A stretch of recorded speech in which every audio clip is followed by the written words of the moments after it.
Masa awal dibangun ternyata bentuknya itu persegi panjang ya. Nah, bentuknya persegi panjang, pintunya ada dua, tidak ada atapnya dan jauh lebih pendek ya, bisa terlihat ya, jauh lebih pendek.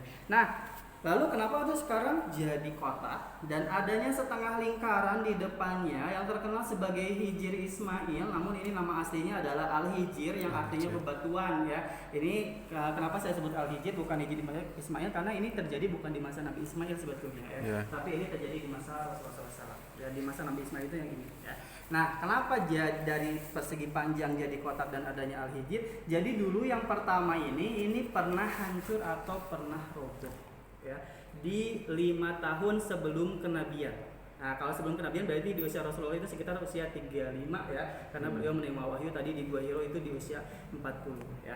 Nah, ini pernah hancur atau pernah roboh di 5 tahun sebelum kenabian gara-gara banjir ya. Nah, karena kaum musyrikin tahu bahwa ini adalah tempat mulia ya. Masya Allah, kaum musyrikin tahu ini adalah tempat mulia, mereka ingin membangun kembali tempat ini. Dan karena tahu kemuliaannya, kaum musyrikin tidak ingin membangun Ka'bah dari harta yang haram. Namun yang jadi masalah adalah kebanyakan harta yang dimiliki kaum musyrikin adalah harta haram, ya, hasil judi, hasil riba. Nah, setelah mereka kumpulkan harta halal mereka, ternyata harta halalnya hanya cukup sekotak saja.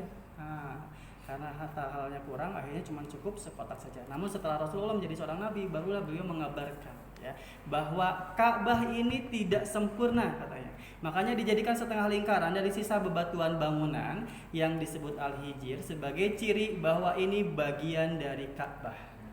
Ya, kalau istilah Sunda nama kieu panggilna, ieu teh henteu sempurna, ieu teh kedahna dugi ka dieu tah.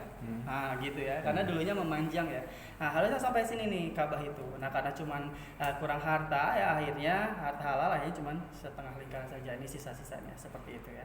Dan ini menjadi bagian dari Ka'bah, ini yang terbarunya. Dan di sini apa pelajarannya apa? Pelajarannya adalah di masa kaum musyrikin, di masa kaum jahiliyah ya, mereka masih memikirkan untuk Allah Subhanahu wa taala hanya menginginkan dari harta yang halal ya. Kita bukan hidup di masa jahiliyah, bukan hidup di masa kebodohan. Kita sudah tahu hukum halal haram. Jangan sampai ada yang bilang seperti ini, katanya biarin naik haji pakai uang haram ya.